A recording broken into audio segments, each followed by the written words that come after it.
හයි යාළුවනේ. ඉතින් අදත් වෙනද වගේම ගෙදරින් උදේම පිටත් වුණා නවගමුව පත්තිනි දේවාලය යන්න. ඉතින් වීඩියෝ එක පටන් ගන්න කලින් මම පොඩ්ඩක් මතක් කරනවා යාළුවනේ පොඩ්ඩක් channel එක subscribe පාරක් දෙන්න. ඒ වගේම share පාරක් දාලා like පාරකුත් දාන්න. මොකද ඉතින් ඇත්තම කියනවා නම් මම මේකට ගියේ උදේ පූජාවට. හැබැයි ඉතින් මට ඇත්තටම අවාසනාවකට වගේ වෙලාවට යන්න බැරි වුණා. හැබැයි ඉතින් උදේ පූජාව පටන් ගන්නේ උදේ 5:00 අතර. ඒ වගේම තමා මෙහි දවල් පූජාවකුත් තියෙනවා. ඒක තියෙන්නේ 10:00 12:00 අතර. ඒ වගේම සන්ධ්‍යා පූජාවකුත් තියෙනවා. ඒක තියෙන්නේ හවස 5:00 6:00 අතර.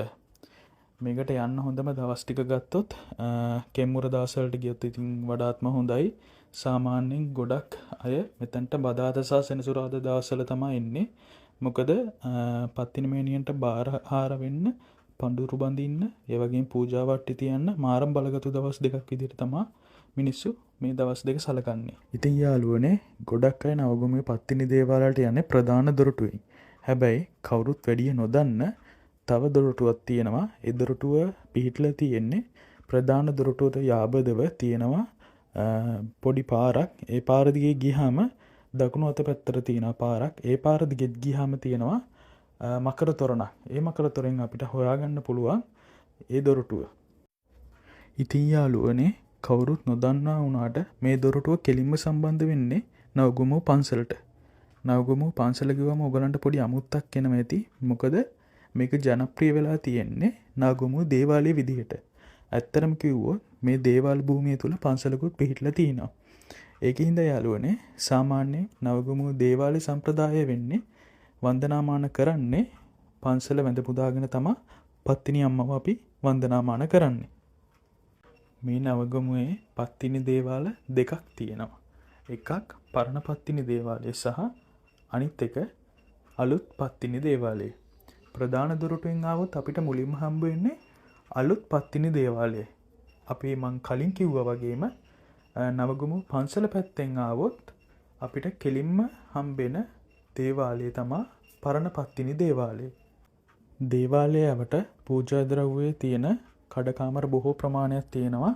ඉතින් තමන්ට අවශ්‍ය පරිදි කහමල් මාල, ඒ වගේම තමා පූජා වට්ටි, ඒ කැමති දෙයක් රැගෙන තමන්ගේ පැමිණි වාහනයේද ඒ කඩකාමර අසල දාලා අපිට දේවාල භූමිය තුලට යන්න පුළුවන්. වාහනේ ආරක්ෂාව පිළිබඳව ඒගොල්ලෝ තහවුරු වෙනවා. ඒකින්ද අපිට කරදර වෙන්න දෙයක් නැහැ. ඉතින් යාළුවනේ මං කලින් කිව්වා වගේම මෙතන පන්සලක් තියෙනවානේ. මේ පන්සලෙන් අපි බෝධියට සහ බුදුරජාණන් වහන්සේට වන්දනාමාන කරලා සහ චෛත්‍යරාජාණන් වහන්සේත් වන්දනාමාන කරලා තමයි අපි පල්ලෙහා තියෙන පත්තිනි දේවාලයට යන්නේ. ඉතින් යාළුවනේ මම මේ පෙන්වන විදිහට පෙන් දෝවනේ, හාමල් දෝවනේ සඳහා ජලයේද, පෙන් කලද මේ සීලම පහසුකමක්මද මේ දේවාල භූමිය තුල ස්ථාපනය කරලා තියෙනවා. ඉතින් යාළුවනේ පත්තිනි මෑණියන්ට පමණක් නොව මේ දේවාල භූමිය තුල කතරගම, විෂ්ණු, කාලි ඒ හැම දෙවි කෙනෙක්ටම දේවාල ඉදි කරලා දීලා තියෙනවා. ඉතිහාසඥයන් පවසන විදිහට නවගමුව දේවාලයේ ආරම්භයේ කෙලින්ම සෙට් වෙන්නේ අනුරාධපුර යුගයේ හිටපු ගජබා රජතුමා එක්ක. රජතුමා ඉන්දියාවෙන් පත්තිනි මෑණියන්ගේ පාසලඹවල් ලංකාවට වැඩම කරවද්දී ඒ සලඹවල් තැන්පත් කරපු සුවිශේෂී ස්ථාන නමින් එකක් තමයි මේ නවගමුව. නවගමුව කියන නම හැදෙන්නෙත් ඒ ගම් නවයේ කියන අදහස බලපෑවා කියලා ජනප්‍රවාදී තියෙනවා. පස්සේ කාලෙක සීතාවක රාජධානිය කරපු මායාදුන්නේ රජතුමා සහ පළවන රාජසිංහ රජතුමා පෘතුගීසින් එක්ක යුද්ධ කරන්න යන්න කලින් මේ දේවාලයට ඇවිත් බාර වෙලා තියෙනවා. යුද්ධෙන් දිනුනට පස්සේ රාජසිංහ රජතුමා මේ දේවාලයේ තවත් ලොකුවට පුළුල් කරලා ප්‍රතිසංස්කරණය කළා කියලා ජනප්‍රවාදයේ සඳහන් වෙලා තියෙනවා. දේවාලයේ පිටුපස තියෙන මැටි කැණීම් සහ පැරණි කෞතුක වටිනාකම් බැලුවාම මේ භූමියේ බුදුදහම ලංකාවට එන්නත් කලින්ම ඉඳන්ම විවිධ ඇදහිලි වලට පාවිච්චි කරපු මාරම පෞරාණික තැනක්. ඉතින් යාළුවනේ පත්තිනි මෑණියන් ගැන කවුරුත් නොකියන රහස් සිදුවීම් 3ක් තියෙනවා. පළවෙනි සිදුවීම ගත්තොත් හැමෝම දන්නේ මෑණියන් කියන්නේ ශාන්ත කරුණාවන්ත දේවියක් කියලා. හැබැයි තමන්ගේ සැමියාට සිද්ධ වුණු අසාධාරණ ඉදිරියේ මෑණියන් මාරම කෝපයකින් තමන්ගේ එක පාසලඹක් ගලවලා පොළවේ ගැහුවා. අන්න ඒ වෙලාවේ ඒ පාසලඹෙන් මතුවුණු මහාගින්නෙක් මුළු මදුරාපුර නගරෙම දැවිලා අලු වුණා කියලා ඉතිහාසයේ සඳහන් වෙනවා. දෙවෙනි සිදුවීම ගත්තොත් අපි හැමෝම මෑණියන්ට කිරියම්ම කියලා වැන්දට එතුමියට තමන්ගේම කියලා දරුවෙක් හිටියේ නැහැ. හැබැයි තමන්ට දරුවෙක් නැති දුක උපරිමයෙන් දන්නා නිසායි මෑණියන් අදටත් දරුවන් නැති දහස් ගණන් අම්මලාගේ දුක නිවලා එයාලට දරුවන් ලබා ගන්න මහා හාස්කමක් කරන්නේ.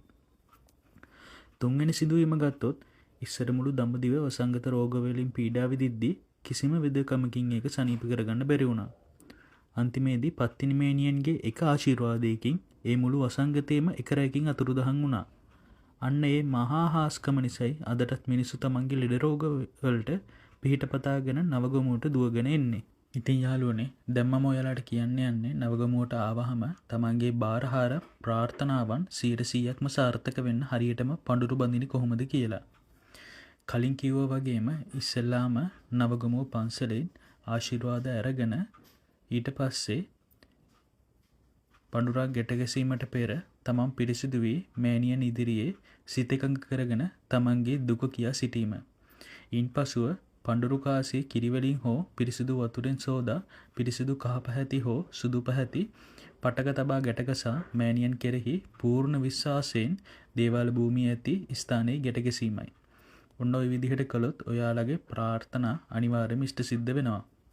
මම එනකොට දේවල භූමියේ කාර් පාක් එකේ වාහන 2-3යි තිබ්බේ. බලන්නකො දැන් ඔක්කොම ෆුල් වෙගෙන එන්නේ. ඒ තරමට මිනිසුන්ගේ විශ්වාසය මේ නවගමුව දේවල් භූමියට ලැබිලා තියෙනවා. ඉතින් යාළුවනේ මේ වීඩියෝ එක බලලා හොඳයි නම් ලයික් පාරකුත් දාලා යාළුවන්ට ෂෙයා කරලා සබ්ස්ක්‍රයිබ් පාරකුත් දාන්න. එහෙනම් මම ගිහිල්ලා එන්නම්. ජය වේවා.